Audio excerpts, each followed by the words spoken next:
This material is made available to you by or on behalf of the University of Melbourne under Section 113P of the Copyright Act 1968. It may be subject to copyright. For more information, visit the University Copyright website.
And then I will just sort of turn it on. And then how do I move it? Oh, so you just probably Okay. forward, backwards, normally forward. And if you want something Oh, right.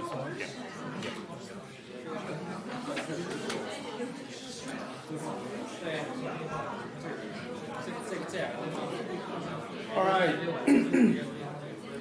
Okay, so we have two more topics. One of them is today's one: hospitality, motels and hotels. Bob is a very good old friends that have been sort of delivering this topic for many years, and his expertise in this field has been probably many decades. So Bob would definitely give more details about it, but my understanding is today's topic is more focused on motel sections instead of 5-star hotels. But if you have questions, certainly raise it as well during the talk. I will leave the floor to Bob for the moment. Thanks, Hayo, and a warm welcome to you all this evening. And as Hayo mentioned, we're going to be looking at motel valuations. Now, that's a pretty specialised area just in itself, and I understand that you folk have done some valuation exercises as part of your course. So just as you would be looking at basic residential and industrial and commercial property, so the basis of all valuations follows through into motels as well, in terms of comparable sales, analysing transactions, inspecting the property, and deciding what are the good attributes of the property and what are the not so good attributes of a particular property, and then comparing its likability with other properties, and of course looking at the market, to market transactions, and of course also doing your research as to what is happening in the particular area of valuation that you're valuing in. So just as you would be looking at the residential market or the commercial or the industrial market, and you would be looking to see what's happening in the residential market. So when we start looking at specialised properties like caravan parks, hotels, motels, which are the three predominant areas that I specialise in. I don't do residential or commercial or industrial because all my time is put into looking at motels, anything to do at all with hospitality. It may be a wedding reception, it may be a restaurant with accommodation, it may be a straight motel, caravan park or hotel. And so in specialising, just as you have doctors that specialise in different areas of the body and so on, so in valuation we're finding that we do have to specialise because there are just so many intricacies that are involved, and to get a good understanding of the industry and to follow it, continually follow it, well then you really do have to specialise. So I haven't looked at a house or a commercial property, a shop or a factory for around about 40 years. All my time is in hospitality. So my office looks a little bit like a travel bureau, a travel agency, if you like.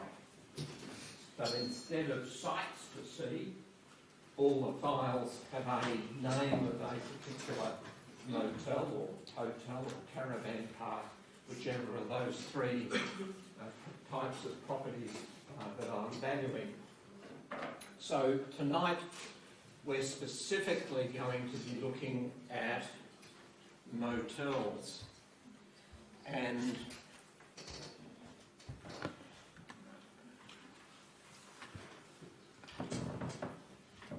so we find that a motel is different to a house or a factory or a shop in that it includes also the business enterprise. So it's a two-prong approach, isn't it? We've got the land and buildings, and we've got the underlying business that's attached to that land and buildings. And they both have to coexist. That is, the building has to be a specialist type of building, and for the business to operate. And so we find that there are design attributes that are specific to motels that you don't find in other types of accommodation properties like special accommodation homes, retirement villages and so on. Old motels can be adapted for that use if their use as a motel ceases to exist, but generally we find that motels all have somewhat similar design characteristics, and we'll look at that as we go through tonight.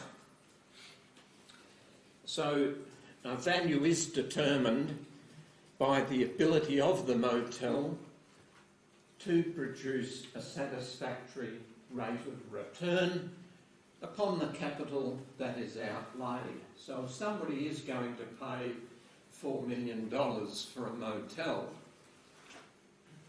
well then they need to have an underlying business that produces a profit that when that's capitalised at a certain rate of return, which you get from market evidence and so on, that all adds up to $4 million or thereabouts. And so to maintain a profitable income that the operator is going to be satisfied with,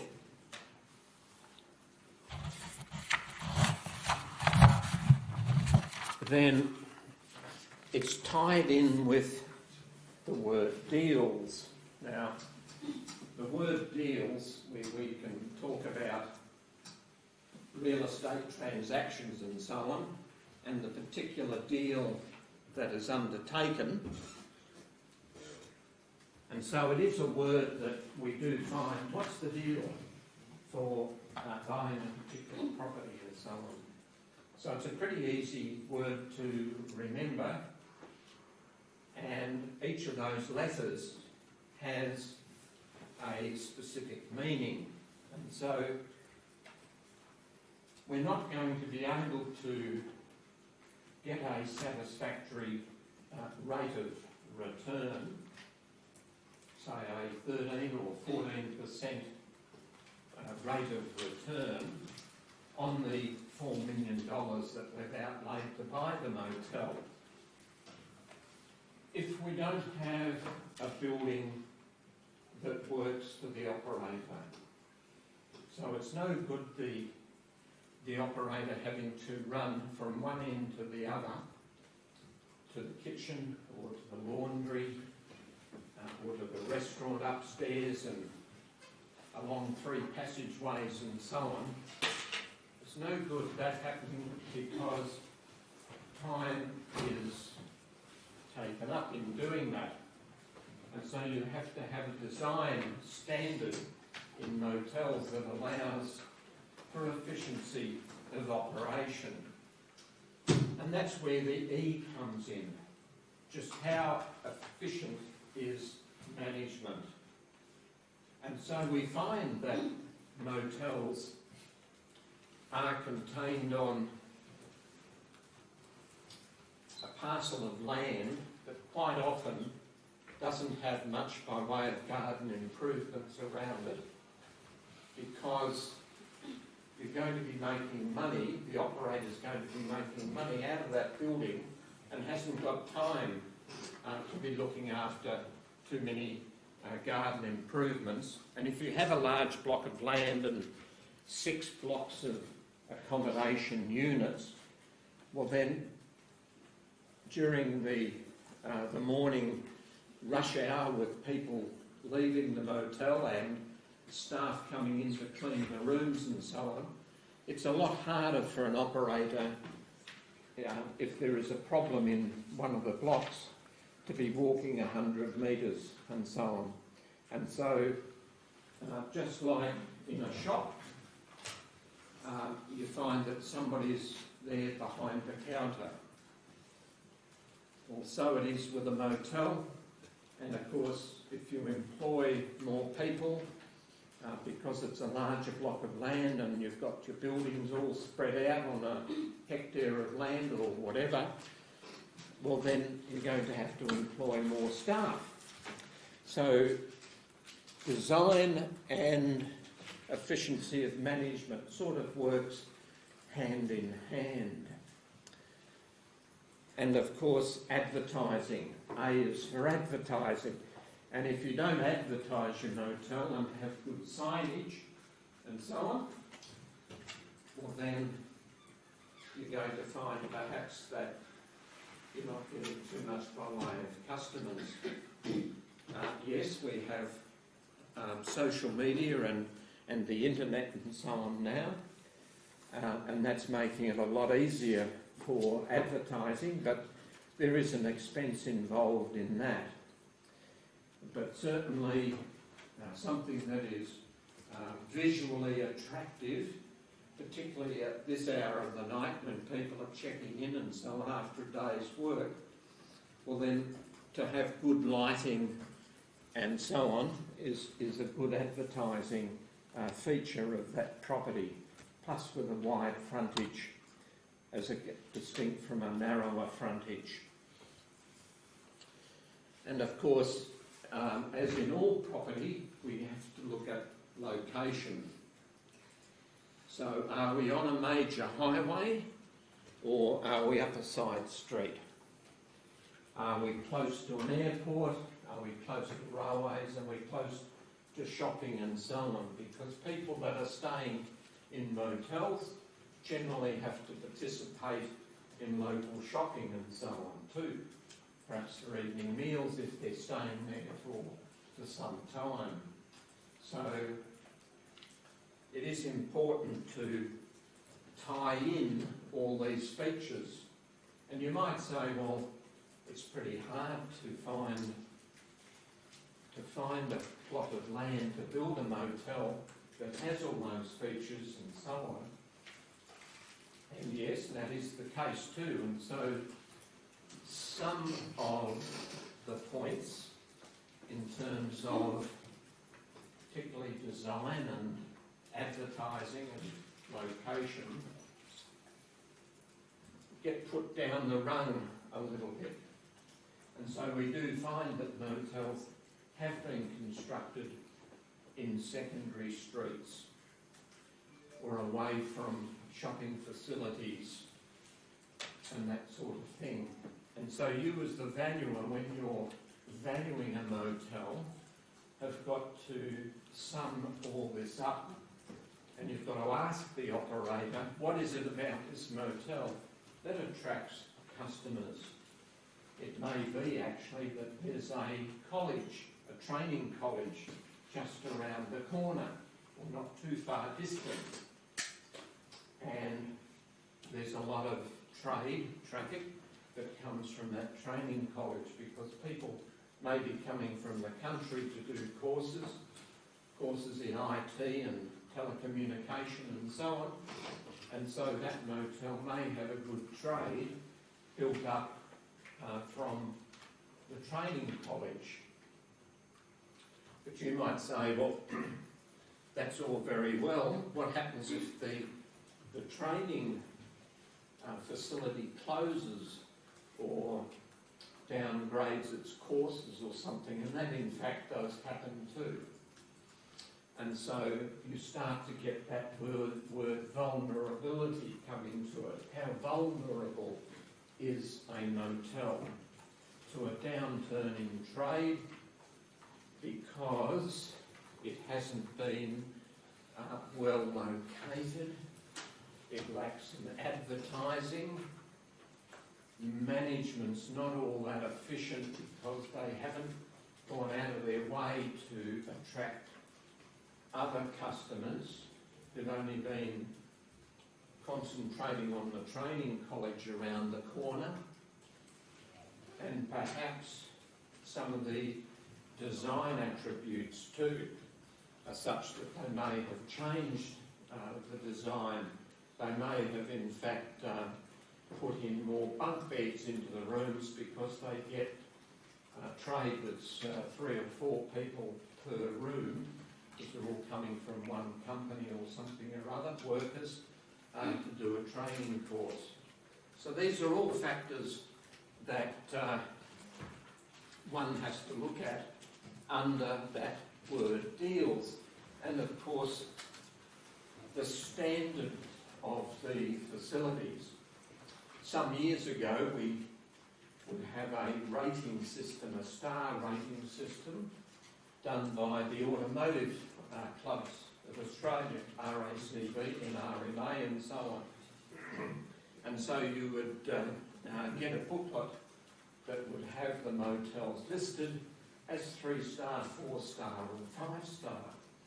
And that now has been abolished, and we don't have the star system operating. Now, you might say, well, what use was it anyway? Well, it did give customers a pretty good idea that they were staying at a 3-star or 4-star or 5-star property. And as you, as the valuer, when you're looking at comparable sales and you're comparing like with like, then if you're valuing a property that had a 4 or a 5-star rating, you would be trying to get sales of that class, that standard of property, rather than a budget 3-star property. But that has gone by the wayside, and of course we have TripAdvisor and so on, and a lot of motels do a self-rating exercise. As a valuer, we don't pay much attention to TripAdvisor's self-rating, where owners or operators say, oh, my property is 5-star or whatever. It may have really good facilities, but there is no standard rating system at the moment across the board.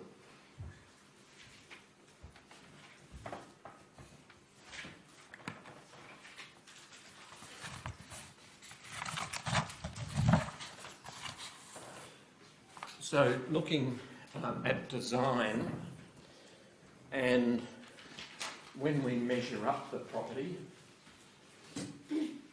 just as you would a house or a shop or a factory, so we have to measure up the buildings by way of a motel, and also have a look at its age, how old is it, and take into account also the obsolescence factor. Just how obsolete is it? Has it got a lot of mission brown paint work? Just how modern is it? When did the owner-operator last do some upgrading of the facilities and so on? So that all comes into the design characteristics that we look at. And we find then that after we've measured up the motel and we divide by the number of units, and we get a square meterage per motel room, and as a specialist valuer, we find that from one motel to the other, there is some commonality, some similarity, if you like. And that's around about 40 to 50 square metres per accommodation room. So no matter how big the property is, how many rooms it's got, the architects generally keep within those sort of boundaries.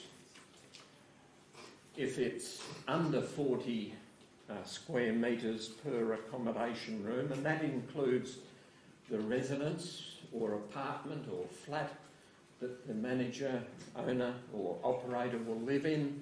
It includes any restaurant, it includes hallways, it includes all the buildings. Divide by the number of rooms and you'll find that it's fitting in towards that 40 to 50. If it's a bed and breakfast motel, it's closer, in other words, it doesn't have a restaurant, it's more down towards the 40 square metres. If it has restaurant and a function room and so on, and a large kitchen, commercial kitchen, for the preparation of meals and so on, well then it's going to be upwards there towards that 50 square metres per accommodation room.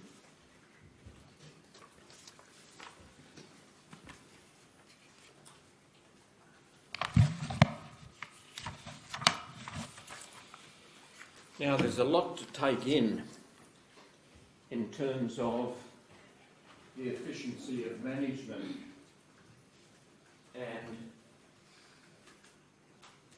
when I'm inspecting a motel, I've pretty much got to allow most of the day to do that inspection.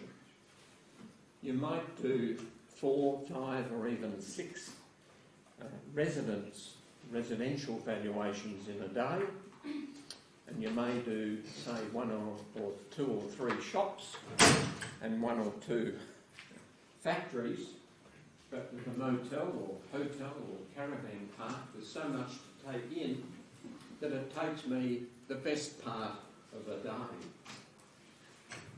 And one of the reasons, it's not because there's a large area of buildings, it's also too that I'll be keeping an eye on the operator, the manager, the caretaker, if you like, whoever it is that's running the motel, because that gives me clues. And it brings me back to a valuer. And a valuer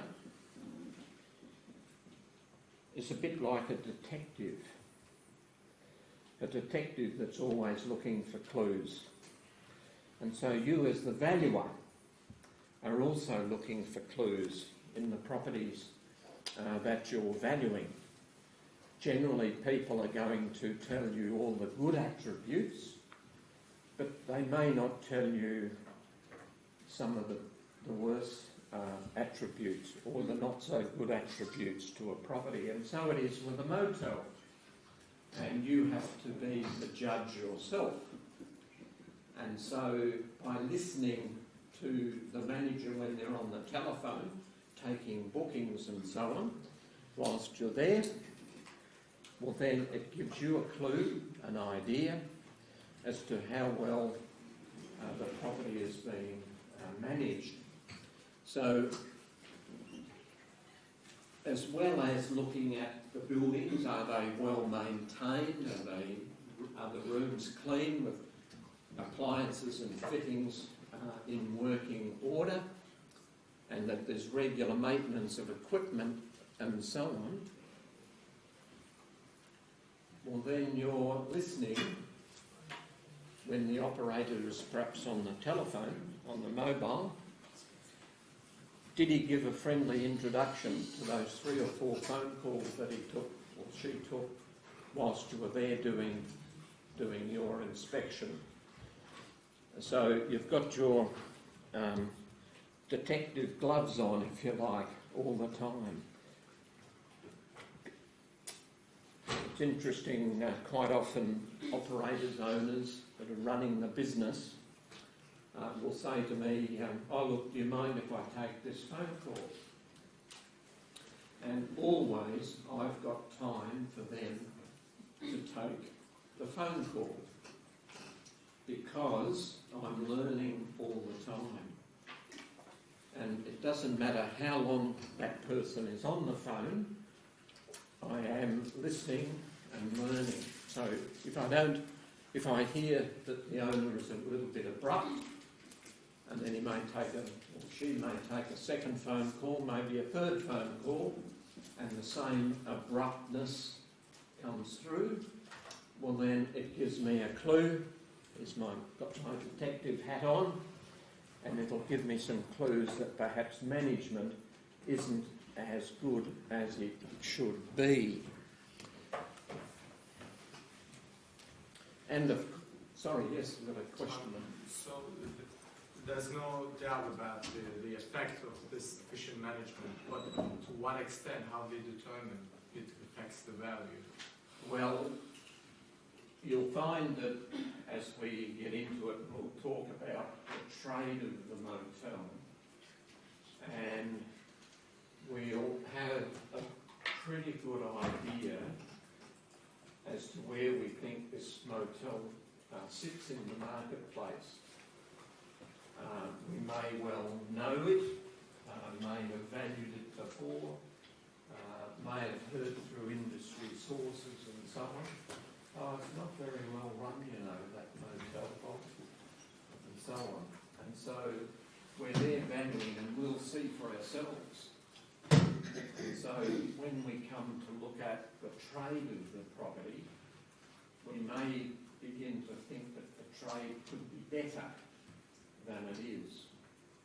If on the other hand, the reverse, and that sometimes happens, the reverse happens. In other words, the couple that are running the motel, it's their third or fourth motel, and they're really pitching in and doing a lot. And we would say perhaps that their standard is above average, and that may lead us to think that the trade of the motel, the income, may not be able to be replicated by somebody else. It's above average. And so, just like the pendulum swings, we're trying to gauge where we think this particular property sits. Is it being underworked? Is it average? Or is it being overworked and really got the business really going? And if that's the case, could the new purchaser do the same thing? Or they may well find that the trade may drop a little bit. So engage in the efficiency of management, we're looking at all of those points and trying to make a judgment as to where we think the underlying business of the motel fits in within the marketplace. Just a follow-up, so in hospital or healthcare valuations, we learned that they disregard the operator because they assume that it's going to be valued if there was a market average operator. So they value the potential, not the current operator. Is that the case? Yes. You'd probably be saying to yourself, well, it would be pretty easy to increase the trade of this property by, say, 10%, 10 or 15%. You generally value on the figures, on the trade, because again you're comparing like with like. You've got 3 or 4 sales, hopefully, and you've got to make a judgment. You know the trade of those other 3 or 4 motels. You've been driven past them and so on. You may have even gone to reception and made an inquiry about a future booking, some fictitious future booking. I just have a list of your tariffs and that sort of thing. And so pretty quickly it gauges as to whether those sales too, whether they're average operating and stuff. But generally they're going to be average operators. So the property that we're valuing, and human nature being what it is, a purchaser is going to say, well, I can do better there anyway. I'll be able to do 5% better, maybe even 10% better.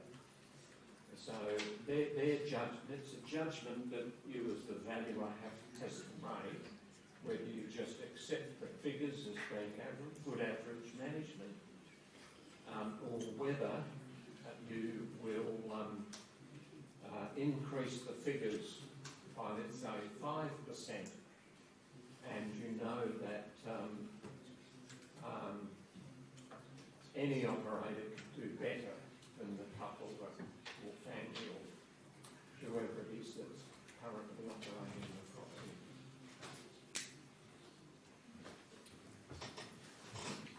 This last one, the fair and reasonable tariff level in line with the facilities offered, that is a bit of a clue also, in that if the tariff levels are lower than other motels in the area, well then that may be a reason why the trade is up, because it's the cheapest motel, but it's got the best facilities and so on. On the other hand, its tariff level may be higher than others in the area, and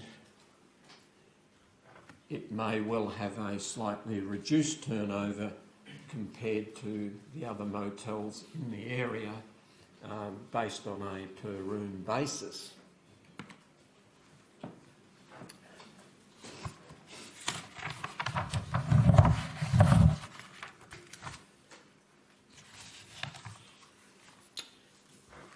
So that's just a little bit there about sort of advertising that you've got to be aware of as a valuer, through the referral groups, through Choice Hotels, which is a chain group, and of course the directory ratings. It's pretty hard to get directory ratings now, but you may well find that in a particular area, say Ballarat, there is an information centre which gives out a brochure on accommodation facilities, and you may well find that the motel that you're valuing is up there as number 1 or number 2 in that brochure and so on. So it's getting a pretty good coverage, from the media there, and of course personal recommendations also, and that's sort of where TripAdvisor and that fits in.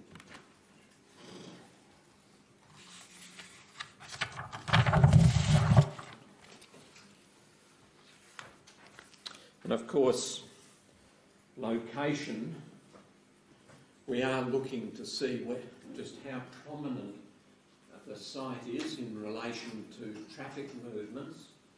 And of course we do find as the years roll on that there are changes to roadways, to intersections and freeways that route around towns and that sort of thing. So whereas the motel was built to be a highway motel, it's now turning itself into more of a destination motel because of traffic movements and so on. Just how pleasant are the surroundings? Because just as somebody has a residential property and they like to think that their house has got pleasant surroundings and views, maybe proximity to shopping and recreational facilities and so on. And so with a motel, if people are going to spend 2 or 3 days in a motel, working during the day and coming back in the evening and so on, well, they too, just like at their home where they live, they also want to have pleasant surroundings and views and proximity to good facilities and so on.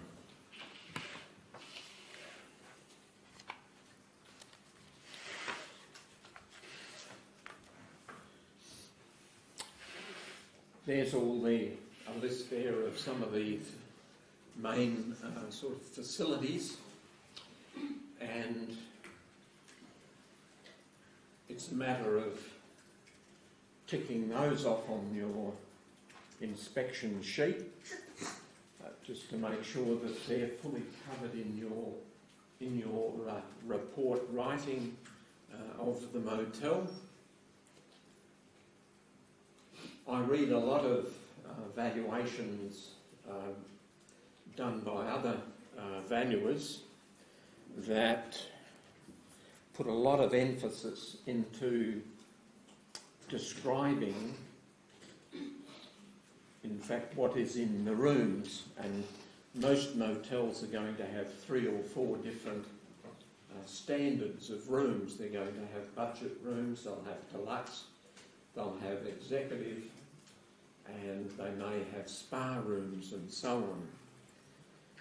But always remember, as a valuer, that if you're doing it along the valuation stream in the future, that the readability of your report, people don't want to be reading 3 pages of, and the spa rooms have this, that, this and everything else, and the budget rooms and that sort of thing.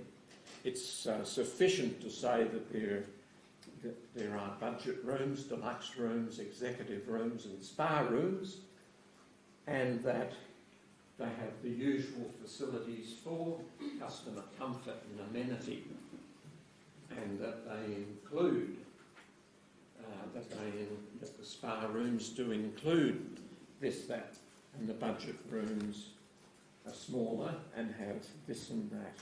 But don't get too engrossed in just describing every detail in the various standards of rooms. Otherwise you'll find your report section just on the rooms themselves will be 3 pages. And when you're looking at the readability of the report, somebody's reading the report, well then they're going to start to lose interest if they've got to wade through 3 pages of what's in each individual room and so on. You may well find that if there are other facilities like a restaurant and convention facilities and so on, that just briefly describing those facilities and the swimming pool, the barbecue area and so on, that you are nearly at 3 pages anyway. But you don't want an additional 3 pages of what is in every different room.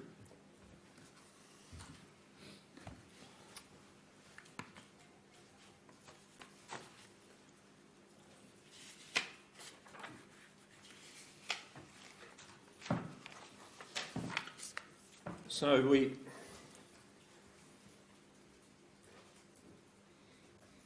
like to compare like with like, a term which I used earlier on.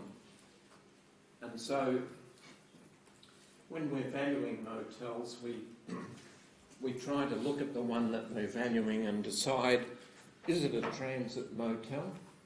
A transit motel is highway based, and so it's going to have overnight travellers travelling from one spot to the other. Transit may also be workers to the area as well. Or is it a resort motel? Something that you would see on Hamilton Island or somewhere like that, or in Mildura, where people go there and they like to spend up to, say, a week there and have all the resort facilities.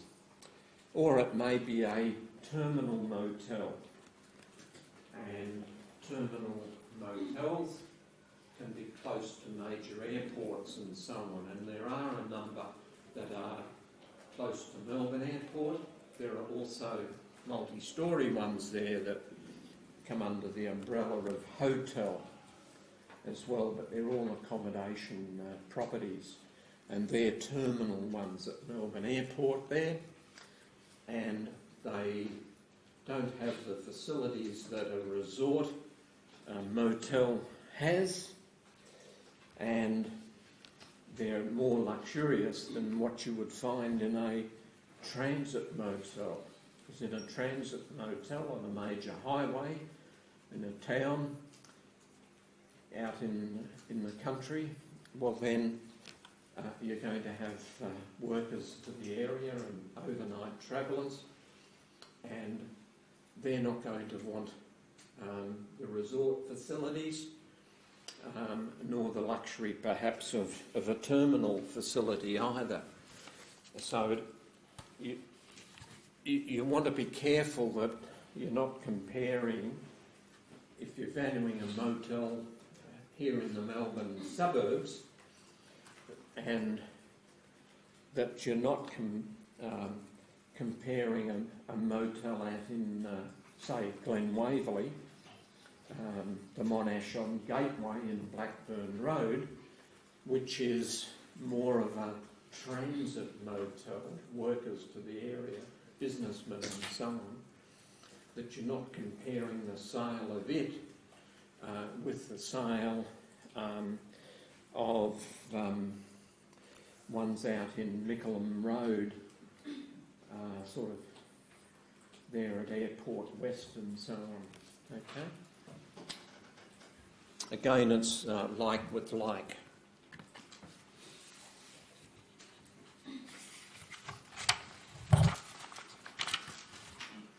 So you can see that our inspection is taking longer if we go to take in all these things, and we haven't looked at the business yet, the underlying business, but we also have to have an understanding of what's happening in the travel and tourist industry,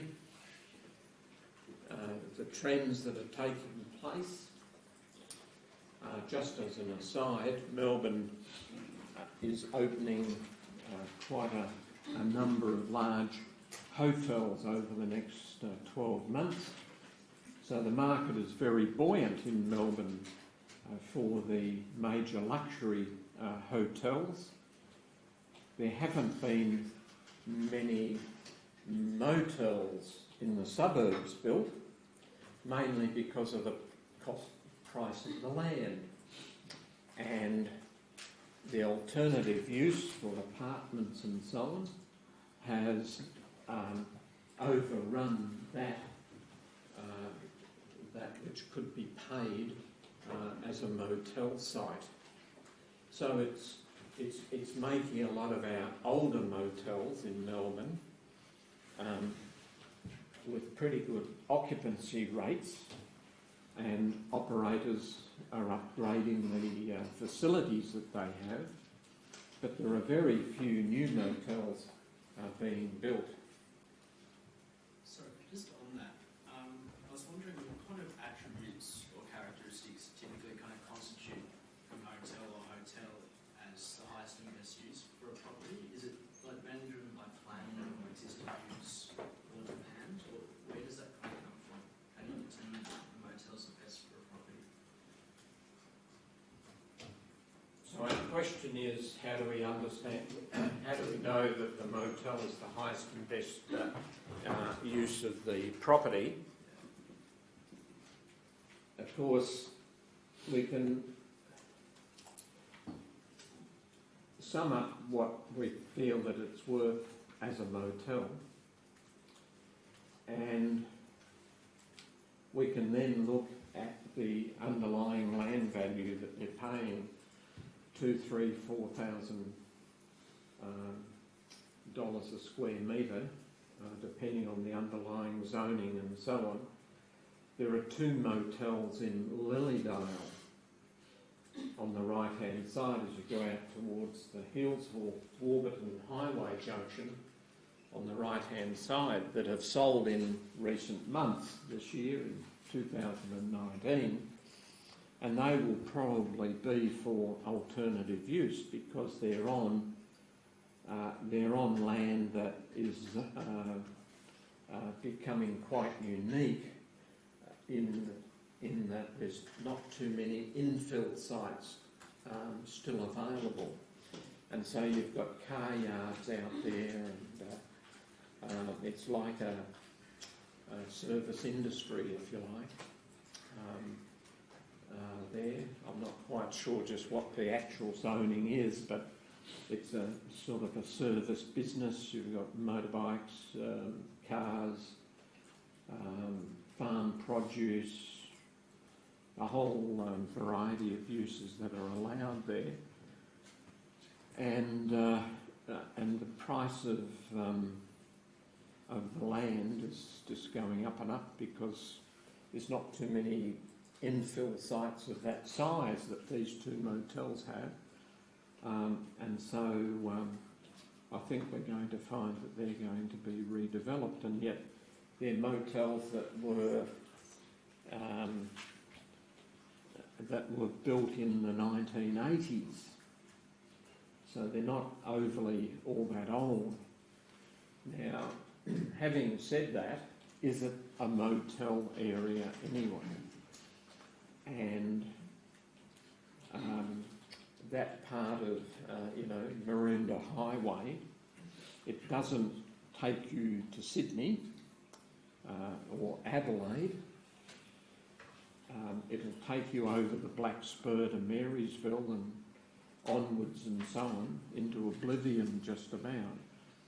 So it's not regarded as a major highway for travellers coming into Melbourne or travellers going out of Melbourne.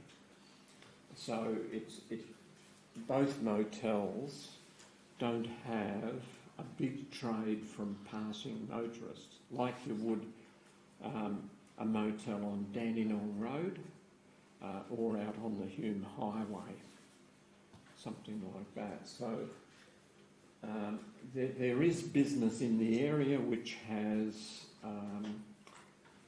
supported both motels, and there are VFRs visiting friends and relatives in the area. So they will both had a reasonable trade, but you wouldn't say that they've had a gangbusters type of trade because they're on a major highway, filling, every Friday night and a couple of nights during the week as well,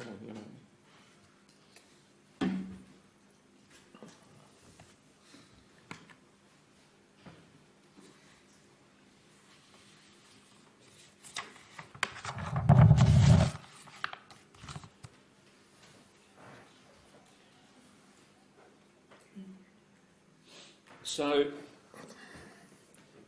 we think we've spent 4 to 6 hours at the motel, and we've done a lot of research back at the office, understanding the tourism and the travel industry as it affects motels and so on. We've now got to get into the valuation procedure, and summation, that's the sum of the land and the buildings, gets across, because summation is not the way in which we look at a motel, because it has the underlying business. With direct comparison, we have to be very, very careful. The reason being is that there are not too many motels that are alike, and in fact I don't really know of 2 motels that are alike. They've all got different attributes. Yes, houses do too, but you can refer to houses on housing estates as a bit like showing peas. Peas are from a pod, because they're all 3-bedroom and this, that and everything else, 4 bedrooms, 3 bathrooms and so on. So direct comparison might be all right in residential, but it's certainly not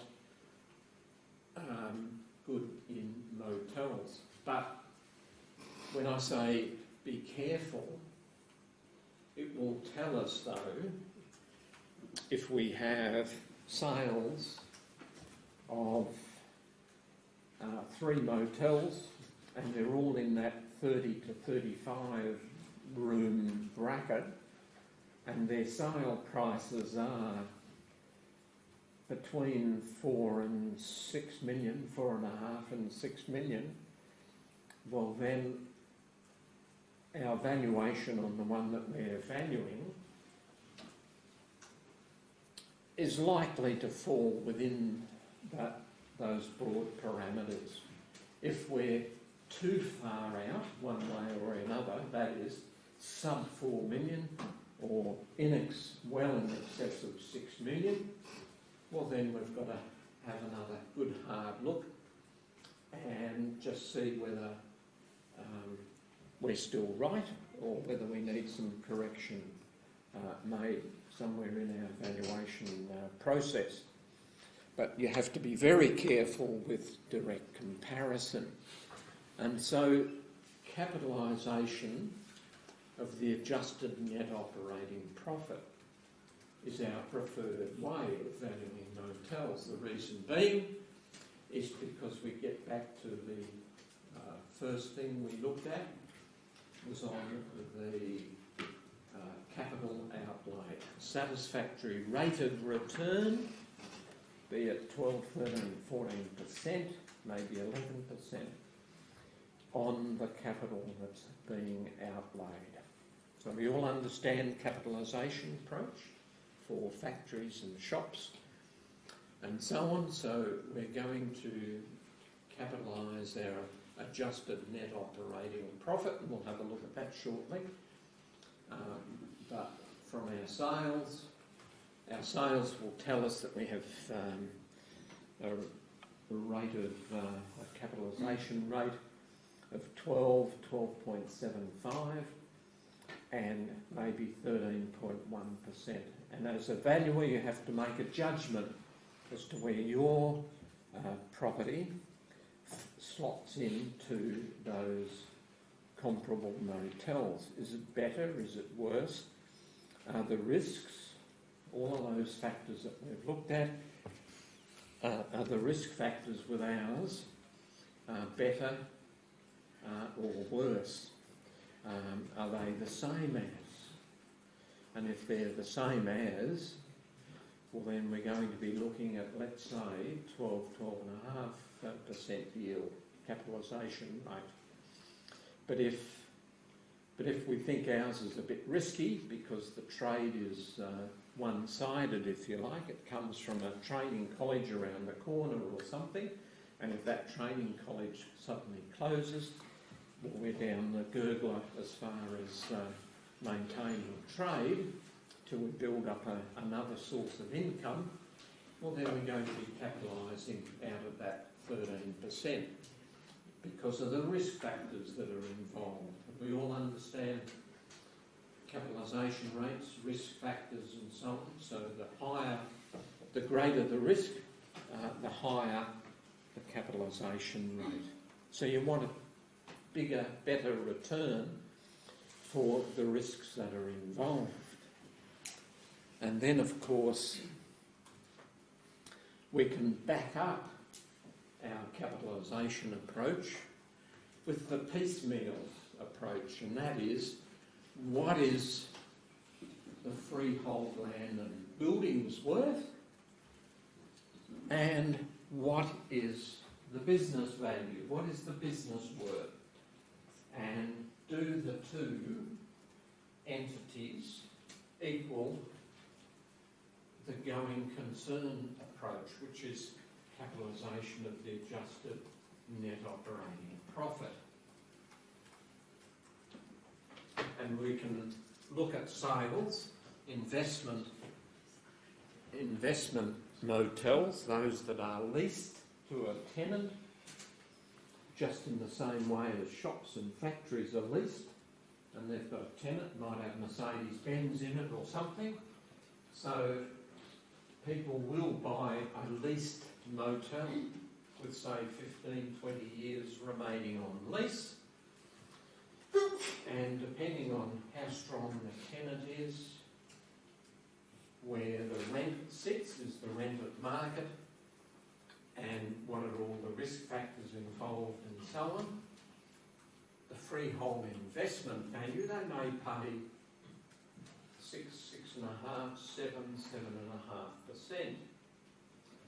Now, yes, we know that at some of the Burgess Rawson auctions, the childcare centres, 4.5 to 5.5, Kentucky Fried Chicken investments are also at those sorts of low rates, and so are service stations too. But with motels, they are more of a specialised nature. If Kentucky Fried Chicken goes broke, well, maybe McDonald's or a chicken shop or something will open up. And people are more used to, investors are more used to Kentucky Fried Chicken or childcare centres than they are with motel investments. And there aren't as many motel investments available in the marketplace. Now you might say, well, if that's the case, why isn't the return lower? Because there's greater competition. Well, generally the motel investments go to specialised, if you like, specialised investors, those that know the industry. They may be former moteliers, or they may well be looking at an alternative use. Because if the lease has only got 5 years to run by the time they get their permits for apartments or something, well then in the interim they've got rental coming in from the tenant, the operator of the business. And then so to the business value. And again, depending on the operator that's there, he or she or both have a business value that they can sell. And again, risk factors in that come into play.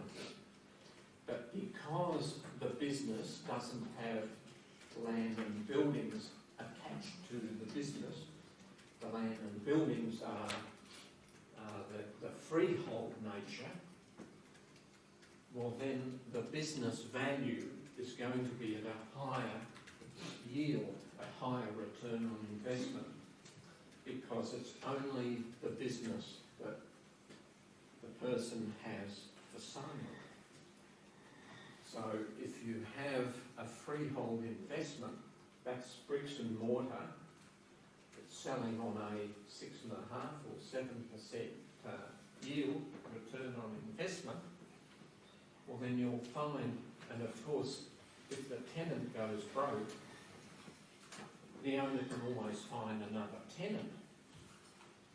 But with the business, and there's no land and buildings, it's just simply the business, if the operator becomes sick or even dies, well then there's nothing really that can be handed on other than a business which is heading downhill because the operator isn't there anymore. And so that's why there is more risk in the business than there is in the freehold. And so our business values are out there at 30, maybe 25% a yield, return on investment, capitalisation rate. So the business is worth, say, about a third of the overall value.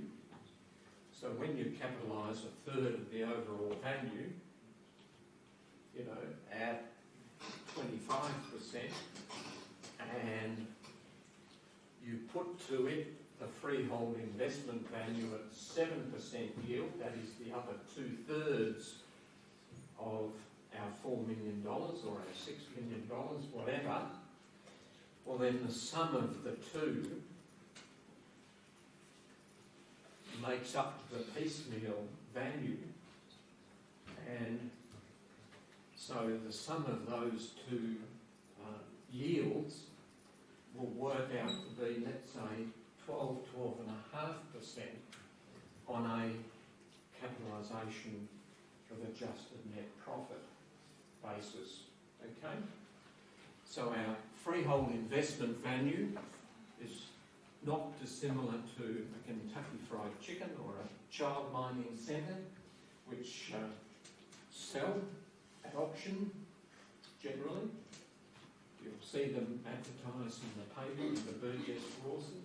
You might have 6 childcare centres or something. It's harder to find businesses for sale in the paper. They're generally sold simply through a broker, and depending on the number of years remaining on lease, that will also have a bearing on the return on investment. So the higher the yield, when there's less number of years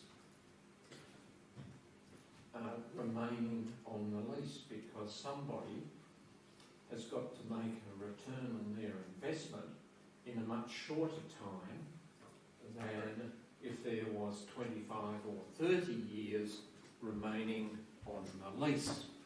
And typically a motel will sell, or typically a motel will have a lease that may be out towards 30 years, but as the years diminish, well then you may find that there's only 18 years remaining.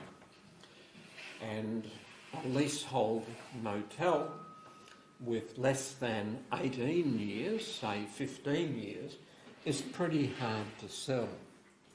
Pretty hard to sell as the final years come along. Now you might think, well, 18 years is a long time. Well, yes it is.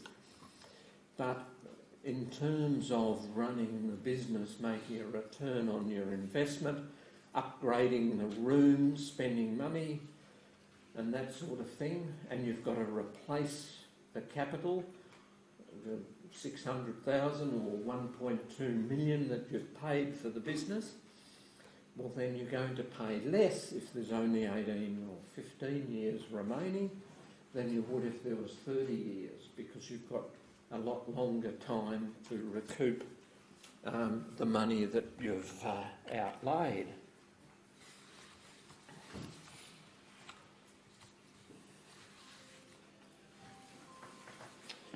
So in looking at the capitalisation of net profit, net operating profit, we always ask for 3 financial years and the year to date. The reason why we ask for 3 years is so that we can get like a graph, if you like, just as how good is the business trading. If we only take the 2019 year, well then it doesn't tell us much about a story, does it?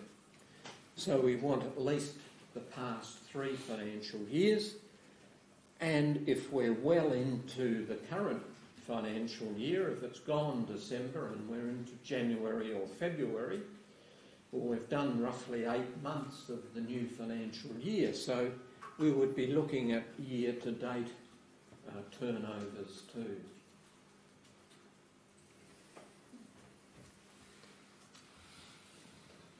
We can have a look at the reservations register, and we can gauge from that too as to where we think perhaps the occupancy lies.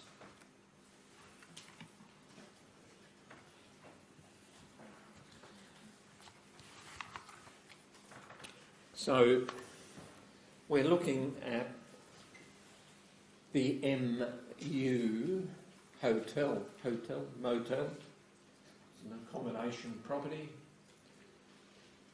and we've got 3 years financials, and we've got accommodation, restaurant, conferencing, and we've got total sales. It has an occupancy rate of 66%. That's a room occupancy rate. And we have a gross adjusted profit after food purchases and so on taken off. And we can get some further statistics there of the average room rate of $180. And we find that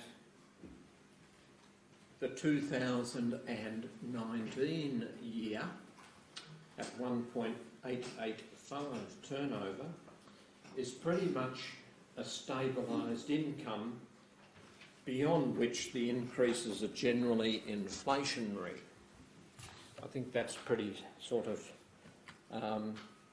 self-explanatory there. Now,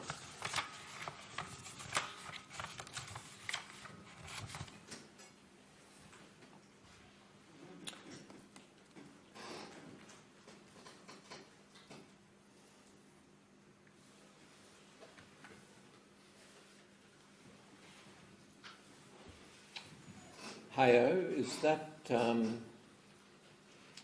that chart there? Have we got that with all the different expenditure items listed? It's pretty much the same structure. Yeah, is there another slide that shows all the expenditures?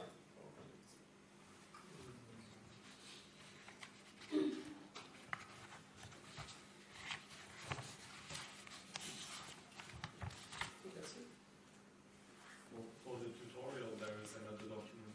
Okay, I see. That shows pretty much all the expenditure. I can refer to this one, but I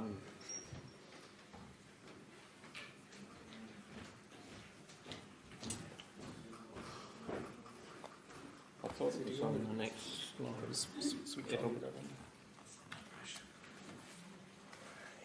Yeah, no, it's not on this one. Could be.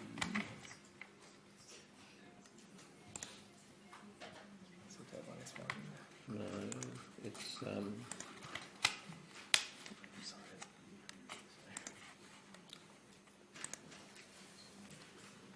Could be this one. Financial analysis. that's better. Yep, that's better. Yep. That's it.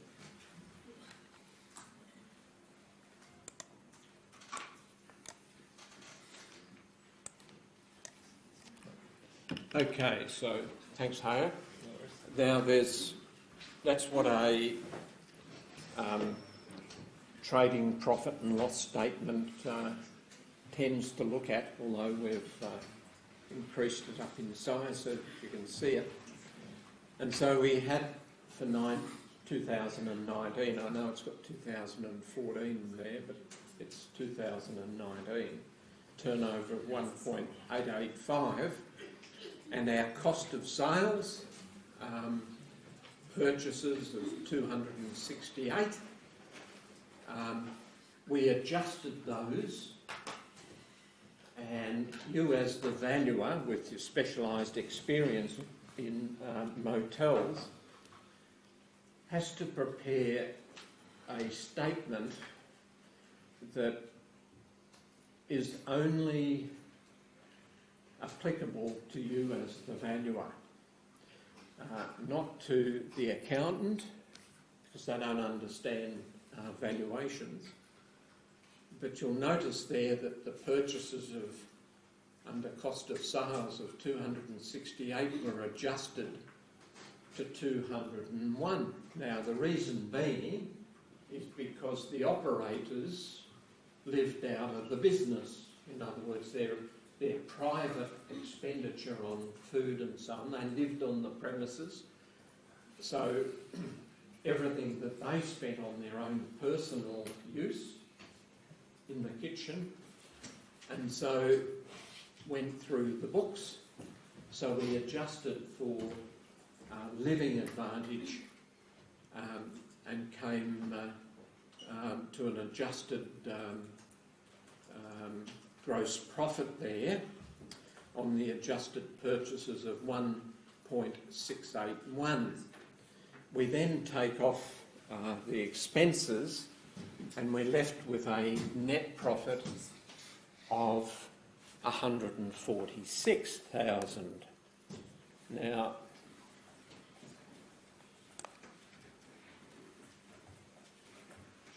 when we start looking at the A to Z of all the expenditure items to run that motel, from advertising down through to wages and so on, we find that a lot of those items need adjusting. And the reason being is that we're adjusting them to only account for the motel in question. And there are a lot of accountants' taxation requirements that are built into the accounts which we disallow. And also too, in looking at 3 years of expenditure items, we might find that the owner has spent an excessive amount in 1 year and nothing in the next year. So we amortise that over the 3-year period.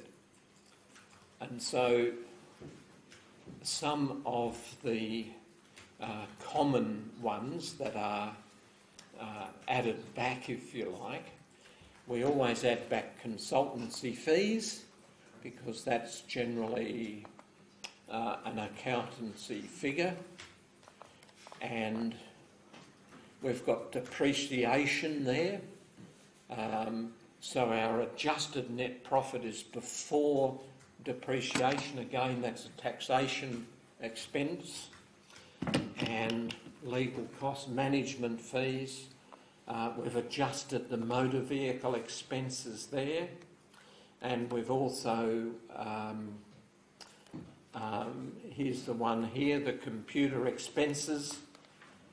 We've got a 3-year average of 15, and so we've added back close to $1,900 there. So that's why when we're looking at efficiency of management and so on, we're also talking about, you know, who else lives on the premises, you know, as part of your family in either helping out, or maybe it's their children or whatever. And so that gives us a bit of an idea that when we're adding back excessive items, that we're only purely looking at the motel being run by the operator.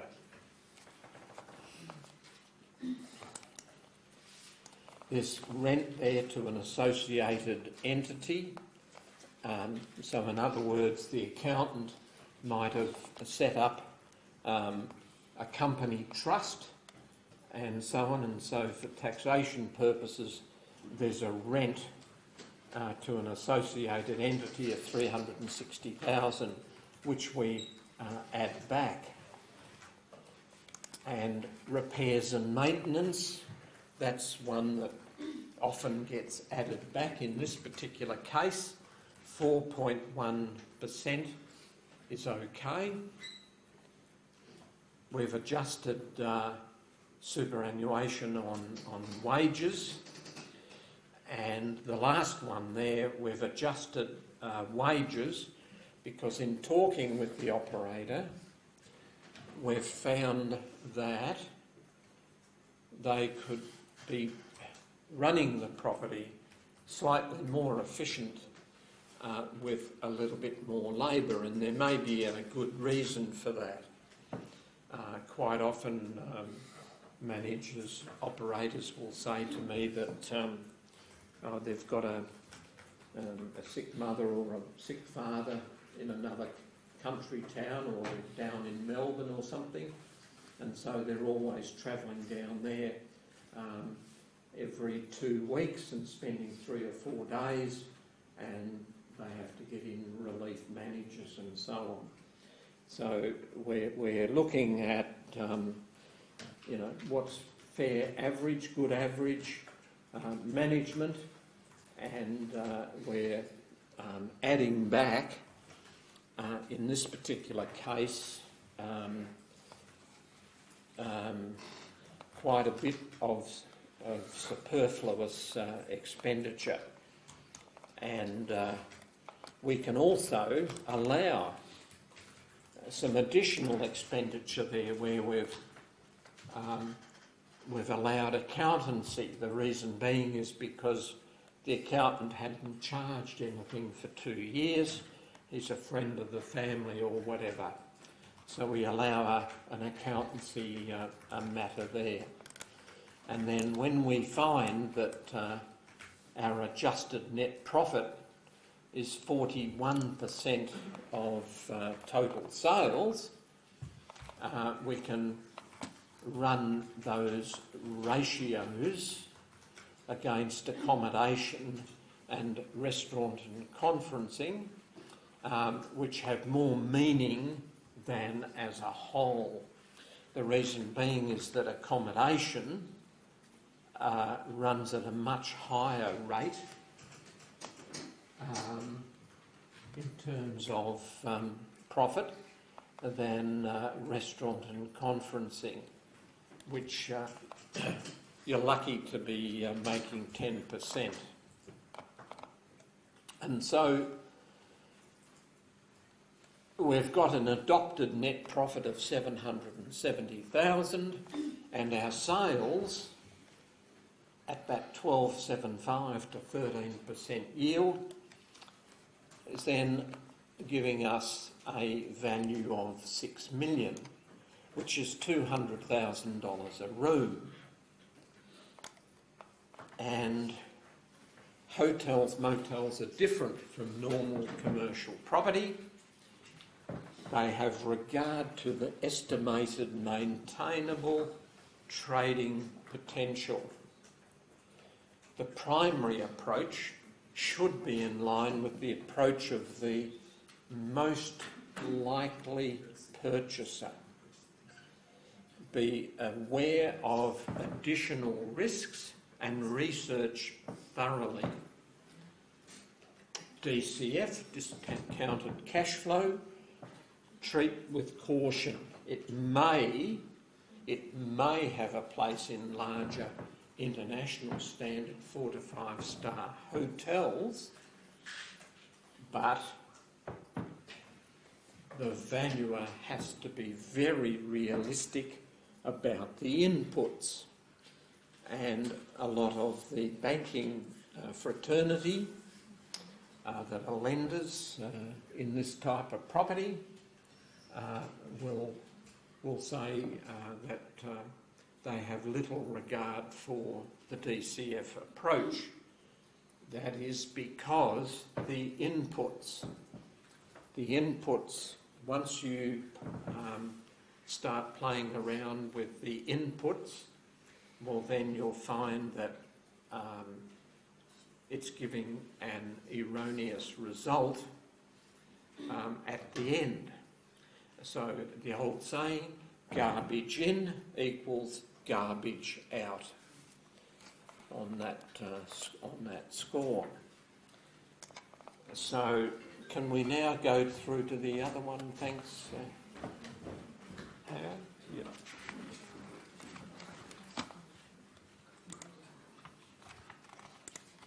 That's it. Great.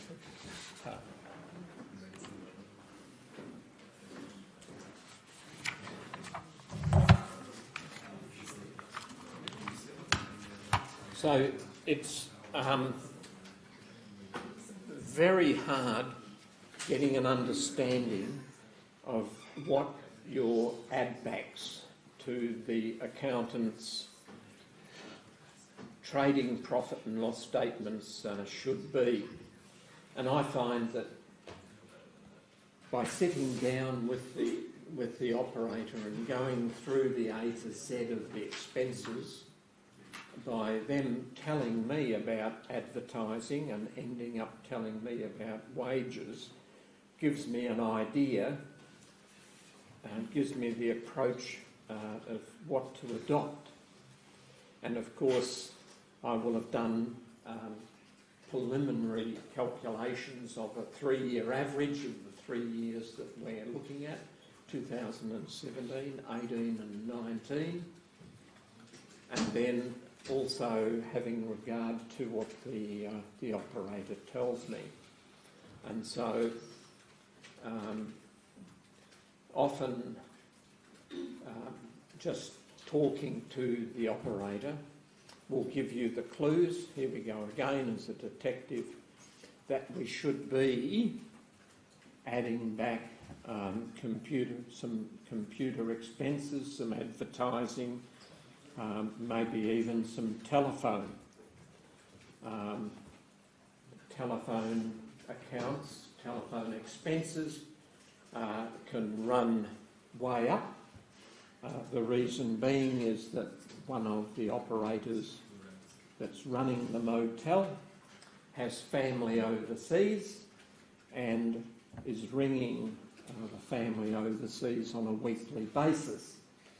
And so they recognise that their telephone bill is a lot more than it should be. And they'll give you an idea as to what it should be and the sort of amount that you can add back.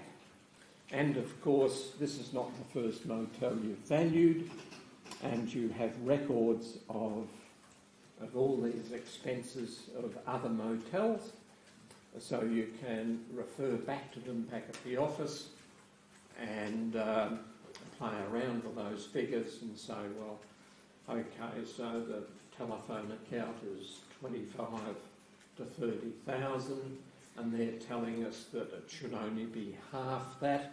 That's say 15,000, but maybe for that standard and size of motel, that it's going to be running anyway more like 18,000.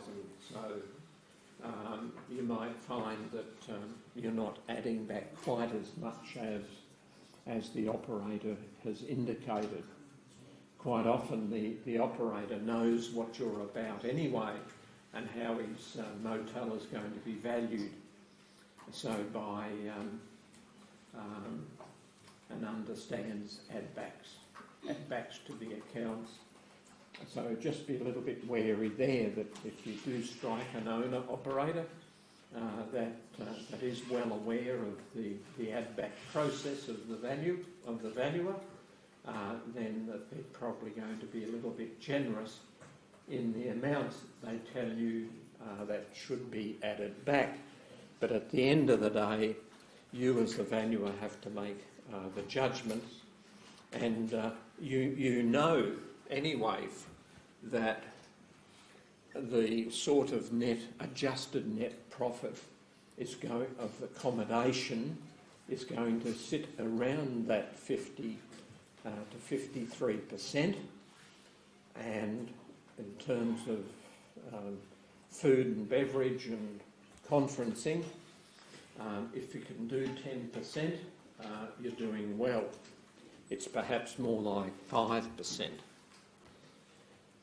So we've got our capital value of 6 million, but we're going to check that with the piecemeal approach and assess a market rental from analysis just for the land and buildings. And we can do that simply by having a look at our adjusted net profit, and we can say that the rent of that adjusted net profit should be somewhere in the order of 35%. 35% of the adjusted net profit, so that allows the tenant, the hypothetical tenant, to get more of the pie, so to speak, because they're the ones operating the business. And as a check method, we can then put the rent to the turnover and see what sort of a percentage that comes out at. And if it's in that 19 to 25% of turnover bracket of accommodation, well then it's probably sitting fairly well, okay. But the primary method for assessing the rent is as a percentage of the net profit. And again, that's derived from analysis and so on. And so So if we've got 35% of net profit going to the land and buildings, the freehold owner, we've then got 65% of that amount left over, that is the tenants. And so that 65%, after the rental is taken out, is then again capitalised at, but a much higher rate, at that sort of 25 or 30% mark.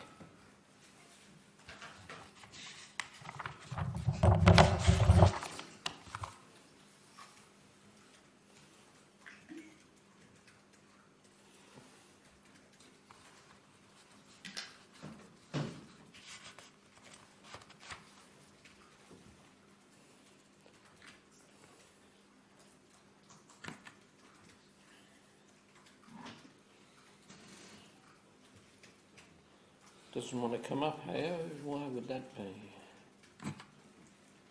Here we go. Okay, so we have our rental there that's assessed. Well, actually, it's 43% of adjusted net profit there, but that's still within the safe band. And we've capitalised the net rental at 7.5%, which gives us a value of 4.4. And then we've got roughly 2/3 of the profit remaining to the tenant, a hypothetical tenant, and we deduct off the rent, and we capitalise that at a 3.6 multiplier or 27.5% yield, and that gives us 1.6 for the business. And the business, of course, doesn't include land and buildings. That's taken up in the freehold value. And as I mentioned before, the business value is intangible. It's made up of goodwill, furniture, fittings and effects, excluding stock at value. That's rounded to 1.6 in this exercise, which gives us a total gross value of $6 million. So we're pretty happy. So we're pretty happy with that, the way in which that valuation has turned out. It has followed all the parameters and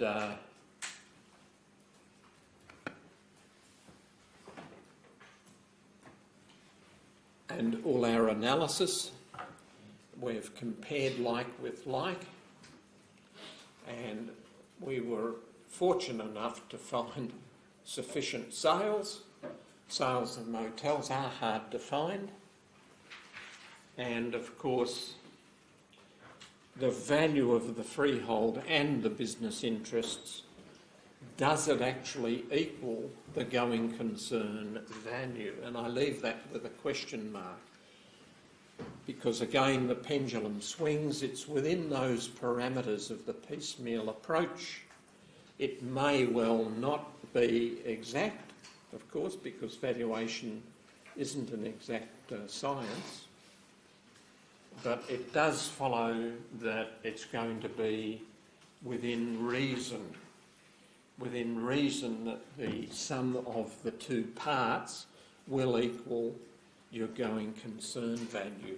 And in fact, it also can be called a marriage value, that the sum of the two components, the freehold and the business, that it's then got a marriage value to the going concern value of being within following those parameters. So we've touched on a fair bit tonight, and it's a lot for you to digest and so on, but I'm sure that been able to give you an insight into the approach of one area of specialised valuations, that being motels, and whatever stream you propose to pursue in the future, it will probably somewhere along the line take up that you will be required to know some of the intricacies of the valuation process. So go forward with your study, stand tall and keep on track. Have a good evening. Thank you.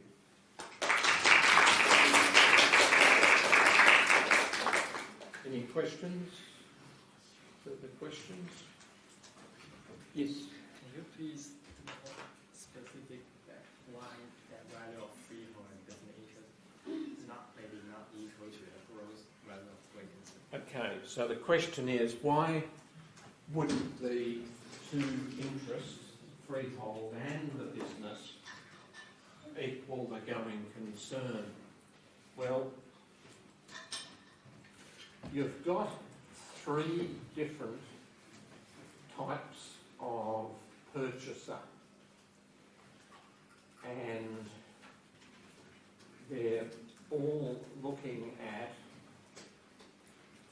what they are going to pay, what the property is worth, in a slightly different light to the other. First of all, taking the piecemeal approach, we've got our investor on the freehold investment. The agent has taken that investor to see Child Mining Centre. He's taken them to have a look at a Kentucky Fried Chicken place, and they're all showing a 5.5% yield on a main road, somewhere going out to the eastern suburbs, out on Whitehorse Road, Maroondah Highway. He then takes the investor past a motel and says, well, this is for sale at 7.5% yield. And that investor says, well, is the rent at market? What's the rent? Is it at market? Yes, it is. And he makes inquiries, and yes, the market. Let's assume that the rent is at market. So he can buy that at 7.5%, or the Kentucky Fried Chicken outlet, or the childcare centre at 5.5% yield. And they may choose to take the motel because it's giving him a slightly better return. But they haven't really asked much about the business, the underlying business of all of those three things, because they're only interested in the investment getting a 7.5% yield. Okay? All goes on. I don't care about the business. There's 18 years to run on the lease. I'll always find a tenant. The tenant goes broke, but I'll buy the motel at 7.5% yield. Now, scenario 2, the broker takes a motel operator to look at simply a business, and so the business person says, well, what money can I make? How long is the lease? Is the rent at market? Are all the expenses paid by me as the tenant, or does the freehold owner pay some of the expenses? Do they pay building insurance, or do I pay building insurance?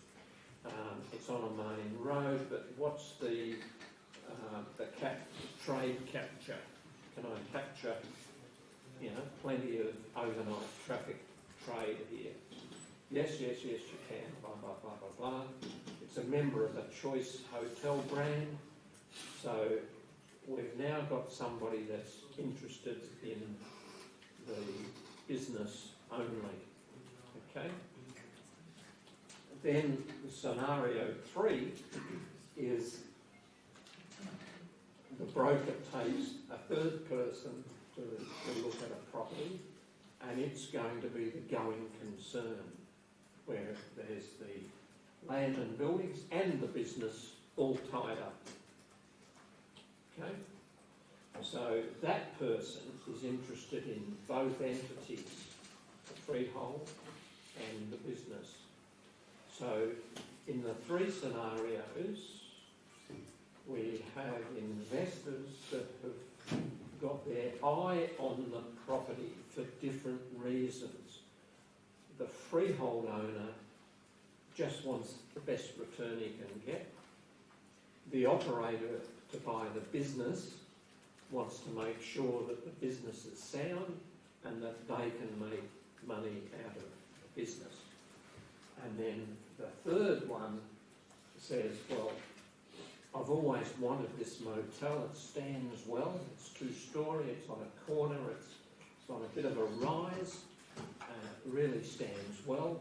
And so all my friends and fellow investors, they're going to be proud that I've bought this property. And so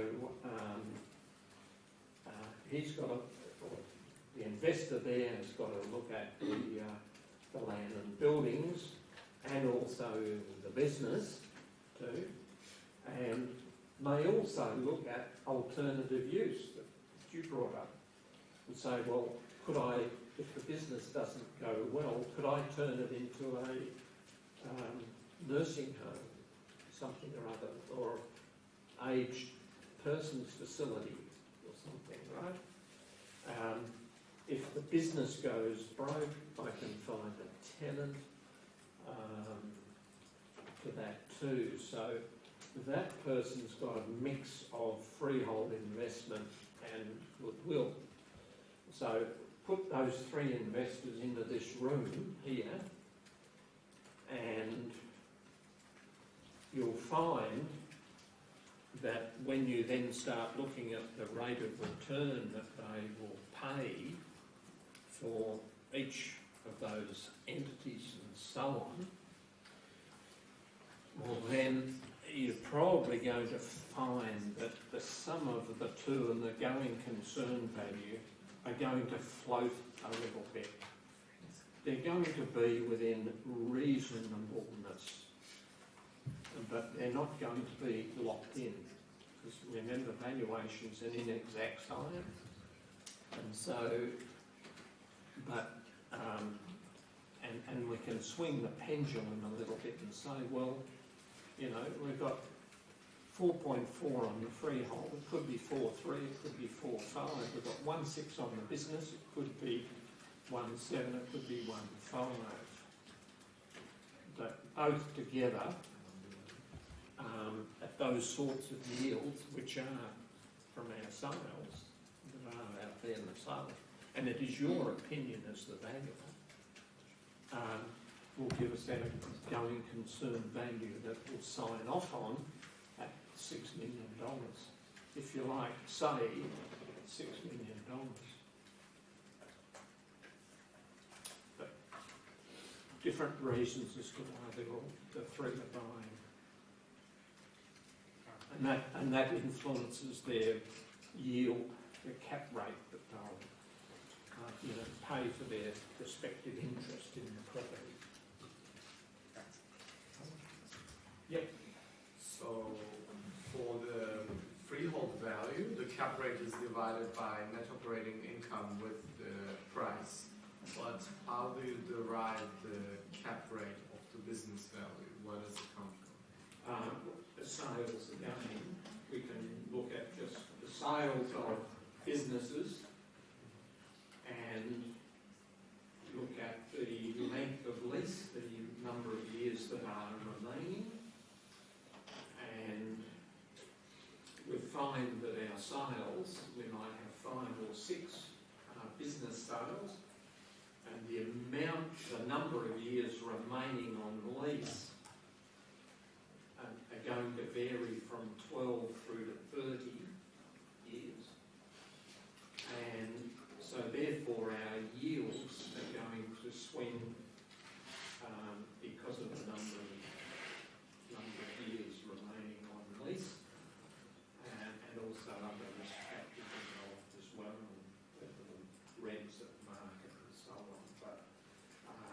again, they're derived from bringing in brokers, people in the industry with resources. You know, what motel businesses have you sold in the last 3 months? And, you know, finding like over 1.5 million, 25 years remaining rent of so much, on trade of so much, so you can work out whether you think the rent is high, low or at market. You know, the years remaining is 15, 18, 12, 30 years remaining. Or, you know, again, put the net profit, and I'll indicate to you what the net profit is, but you can also ask what the trade is, what the rent is, and the style of motel which you know. You can make a pretty good judgment as to what you think the net profit is anyway. And then, you know, deduct off the rental, and then the resultant figure that's available to the tenant, you put to the purchase price, and that'll give you, say, a 30, 33, 35% yield return on investment.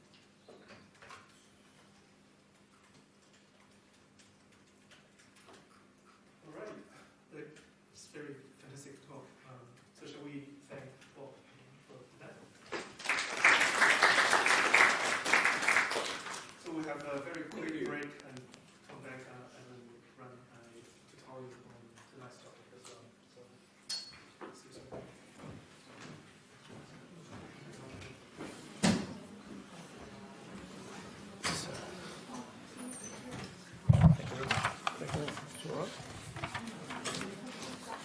see you soon.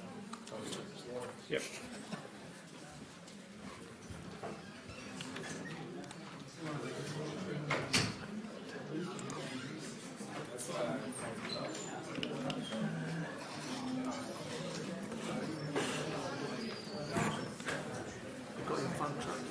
Sorry? Fun trade. Oh yeah, that's it. Just straight out. Yep. So you're heading up to the Gold Coast. I thought we are. Yeah. If you are, let's see something. So it's actually first time attending that. Right. Well, it works well with us because